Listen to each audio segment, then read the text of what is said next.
Napakaraming gumagamit ng mga makina na hindi nagche-check ng langis bago gamitin. Kung hindi ka marunong mag-check ng langis bago gumamit, posibleng mangyari din ito sa iyo. Kaya kung gusto mong matuto, gusto mong malaman yung mga sikreto, gusto mong malaman kung paano, panuurin mo lang ito. Sa mga gustong magpagawa po, pwede nyo po kung sadyain dito sa may Nagsabarang Claveria, Cagayan, dito sa may malapit sa ating elementary school. Nagre-repair po tayo ng makina, transmission, electric fan, washing machine, at nag-i-install din po tayo ng signal, satellite o GPNoy. Nagre-repair din po tayo ng low mower, yung mga mower natin dyan, mga busing. At syempre motor, available na din po dito yung ating vulcanizing at saka welding. Basic welding lang po mga busing. At sa mga gusto pong magpa-home service, tawagan nyo lang po sa number na to at siguradong ihatid ko ang aking serbisyo.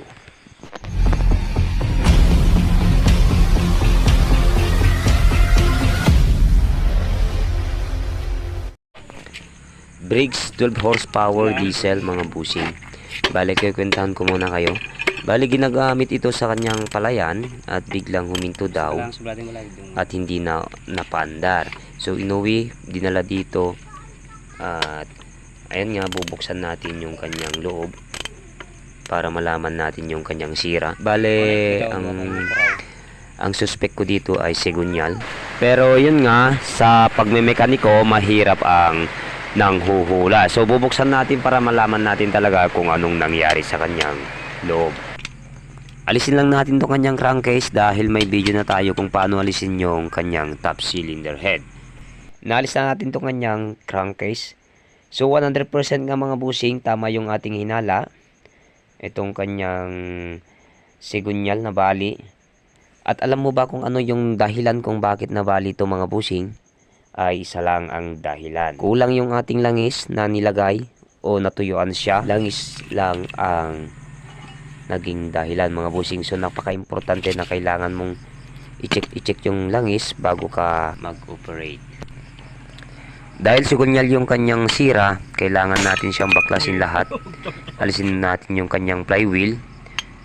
At sa mga walang impact drive, biglain nyo lang pukpukin yan, maalis yung kanyang nut. At sa pagtanggal ng kanyang flywheel, gamit po kayo ng puller. Higpitan nyo lang po yung puller sa kanya pukpukin dito at kusang matatanggal po yung ating flywheel. Ganyan lang po yung mga diskarte, yung mga paraan para maalis yung mga parts ng ating makina.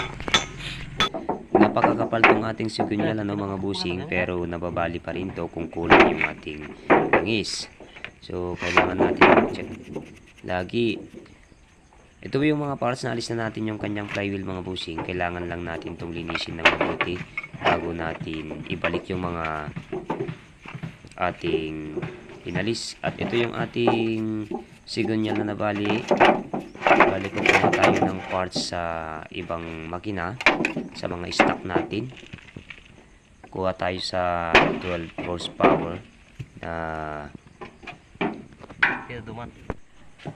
diesel din mga busing. Kukunin natin yung kanyang segunyal at yun na lang yung ating ipapalit. Linisin lang natin, then balik na natin yung mga parts. That Arizona sky burning in your eyes. You look at me and babe, I wanna catch on fire. It's buried in my soul. Nandito na tayo sa parts na pinakamahalaga mga busing. Dito na tayo sa pagta-timing. May dalawang tuldok yan. At itong ating segunyal may isang tuldok yan. Bali ganyan yung kanyang position. Isa at saka dalawa. Ipapagit na lang natin yung isa tuldok sa dalawang tuldok. So yun yung kanyang timing.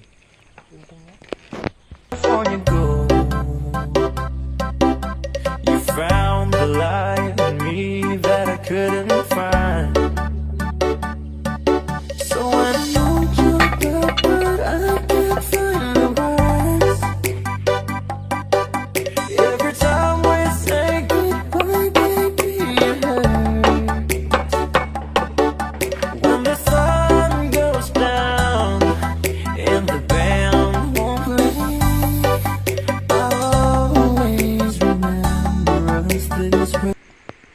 Ganyan yung tamang position dapat mga busing. Dahil hindi mo mapapaandar yan kung wala ka sa timing. So napakalaga yung timing. Ito yung pinakamahalagang parts ng ating video ngayon. Ang pagta-timing. Digi Jumbo Lovers in the Remix.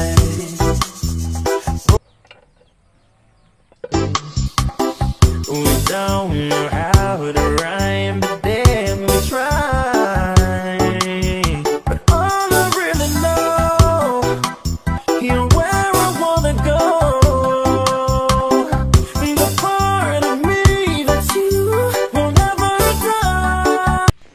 Pag medyo nahirapan kayong magbalik tong last na gear natin, pwede nyong alisin tong ating fuel pump mga busing para hindi kayo mahirapan. Ayan, nalis na lang natin para hindi tayo mahirapan magbalik yung ating pangatlong gear. At yung timing naman, dapat connect yan. Naka-timing yun sa una, sa pangalawa, at syempre naka-timing din dito sa pangatlo. Ayan yung tamang timing mga busing. Yung mga tuldok lang yan, dapat nakapagit na lahat yung isang tuldok. So, ganyan lang yung tamang pagta-timing mga busing. Pag hindi mo kasi na timing yan, hindi mo mapapandar yung ating makina. So, napakalaga. Sunod na natin itong kanyang piston at piston rings mga busing. Itong ating exhaust, yung mas malaki, dapat sa kabila, katapat ng flywheel natin. At itong ating, yan, sa bandang kanan, itong ating mas maliit, ito yung ating intake, dapat katapat dito sa may ating crankcase. Yan yung tamang position mga busing. At sa pagbalik ng ating piston at mga piston rings, gamit po kayo ng DIY o clamp ng ating hose, yung malalaki. Kasi hindi mo naman kayang mano-mano lang yan hindi mo kayang kamayan lang yung mga busing. So when the lost of effort, I can't find the words. Every time we say goodbye, baby, it hurts. When the sun goes down and the band will play, I'll always remember us this way. Oh yeah, I don't wanna be just a memory, baby. Yeah. Ooh, Then, balik na natin tong kanyang lock ng ating connecting rod.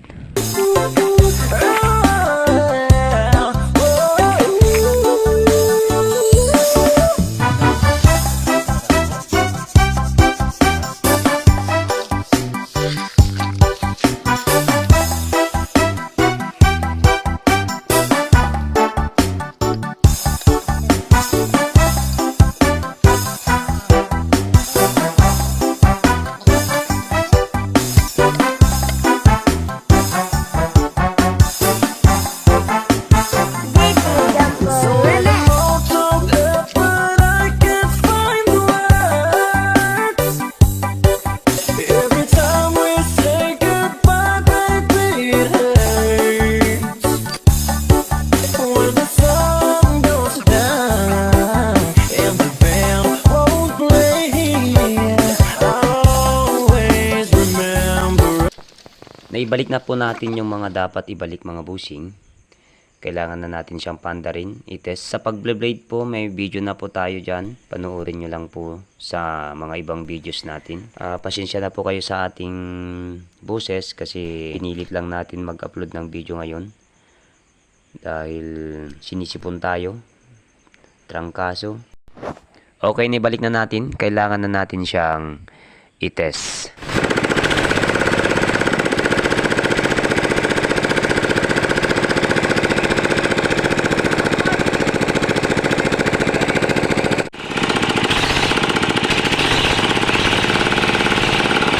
Okay na mga busing, mandar na siya at sana may niiwan na naman akong panibagong kalaman sa inyong lahat.